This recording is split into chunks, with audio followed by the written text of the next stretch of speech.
Hello guys! Hello para to sa lahat ng Virgo. Virgo, alamin natin kung anong messages, vibration, gabay energy para sa lahat. Ano ba ang message na para sa iyo, Virgo? This is general reading. Okay. First card natin, Virgo, is take your time making this decision. So, isang desisyon ang kailangan mong gawin, Virgo. So, resonated to sa last 2 weeks of April. So, Virgo, take your time making this decision. So, that message is from Archangel Michael. So, sinasabi sa ni Archangel Michael na kailangan mong pag-isipang mabuti yung decision na yan. Hanapin mo yung tamang decision, solution, and yun.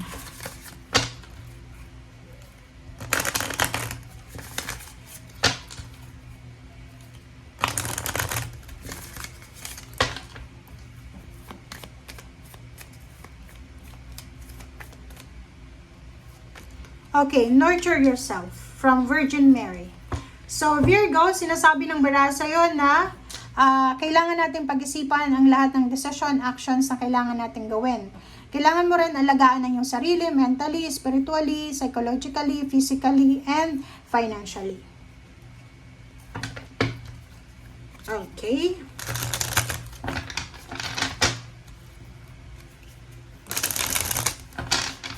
Virgo.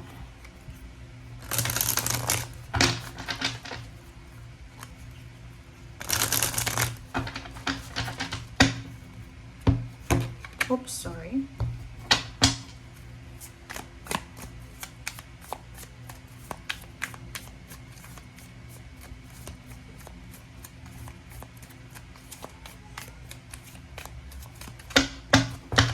Okay, Virgo. First 2 cards natin is Nine of Wands and King of Cups. Mayroon ditong mga Virgo na medyo napapagod na siya sa kanyang karelasyon, napapagod na siya sa kanyang pamilya, or medyo nakakaramdam na siya ng pagkabagot. Bored na siya sa kanyang sitwasyon. Kailangan ng pagbabago. Gusto niya nang mabago yung takbo ng buhay niya. Nakikita ko sa'yo dito na kailangan mo din naisipin yung desisyon na yan na gagawin mo. Okay, huwag pa dalos-dalos ng desisyon, Virgo. Yun yung sabi sa'yo ng baraha. Okay, 6 of Cups.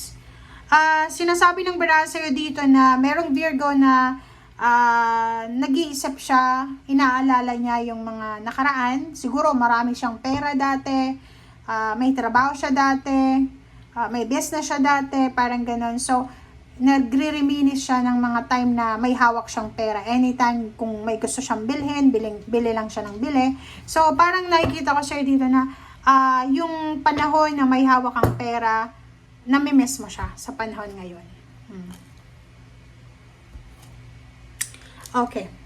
So, nakikita ko sa'yo dito, merong Virgo na marami kayong nakaplano sa buhay. 'Di ba? Maybe 8 months ago, ang dami mong plano. Pwedeng gusto mong pumunta ng ibang bansa, gusto mong mag-travel, lumipat ng company, mamasyal, parang ganon, magnegosyo. But sa ngayon, parang sinasabi mo na hindi mo na muna siya itutuloy kasi may mas importante kang bagay na gagawin. Okay, 10 of Cups. Nakikita ko sa'yo dito na isang desisyon ang posibleng gagawin mo for the sake of your family. So, napaka-importante ngayon yung emotional mo. Napaka-importante yung pamilya. If you have kids or may asawa ka, may live-in partner, boyfriend, girlfriend, nakikita ko sa'yo dito na yung decision na gagawin mo sa ngayon, ang decision na to ay iisipan mo muna yung pamilya mo. Kung makakabuti ba to sa amin or hindi. 6 of Pentacles, sinasabi ng baraha dito na yung usaping pera sa'yo, siguro sa ngayon, sa kasalukuyan, hindi pa siya masyadong balanse ng balanse. Balanseng-balanse talaga. Kasi may ganun may balanse, pero may balanseng-balanse talaga. So, ikaw, sinasabi ng baraha sa'yo na yung pinaka-focus mo ngayon is yung magkaroon ang pamilya mo ng financial balance. Magiging masaya yung pamilya mo kung walang problema sa pera. Parang ganun yung energy mo dito. Okay, Magician, Page of Swords. O, 'di ba? So, sinasabi ng baraha, huwag kang maging impatient. Okay? Iwasan mong maging impatient kasi in the near future, maybe 1 month from now, isang milagro ang posibleng darating sa'yo, lalo na sa usaping pera. So, hindi ka dapat, Virgo, nag-aalala. Okay. So, sa usaping relationship, nakikita ko sir dito na kailangan mo talagang ilaban ang relationship mo. Lalo na yung pamilya. Kailangan mong bigyan ng priority yung pamilya mo. Kailangan mong bigyan ng pamilya mo ng time para, 'di ba, maka-recover kayo sa kung ano man na setbacks or mga hang-ups na pinagdaanan nyo for several years. So, sabi na buwan, sa Queen of Cups, sinasabi ng baraha, nurture yourself, nurture your family, your feelings, and your emotion. Diba? Sinasabi dyan ng baraha sa'yo na huwag kang mag-alala kasi yung past mo, yung like past money, past relationship, kung maganda yung past mo, sinasabi ng baraha na magiging mas maganda pa yung yung future na parating sa'yo. Okay, 3 of Swords, and then 2 of Cups, and then King of Wands. So, yun. Ang nakikita ko sir dito, Virgo, medyo nasa crossroad ka. Nandito ka sa gitna na parang yung left is work, yung right is family.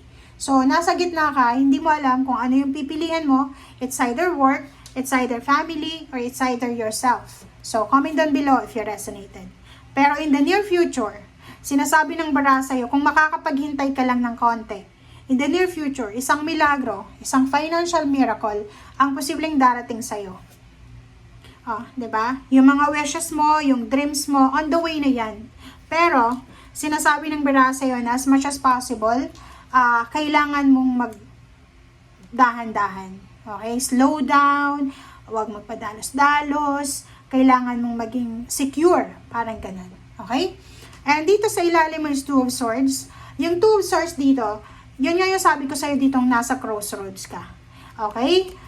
Sinasabi ng baraha sa'yo dito na medyo natatakot ka para sa kung ano yung mangyayari sa kinabukasan or sa makalawa or sa future mo. But dito nga sinasabi ng baraha sa'yo, wag kang matakot bagkos maging excited ka. Nandito ang Ace of Wands.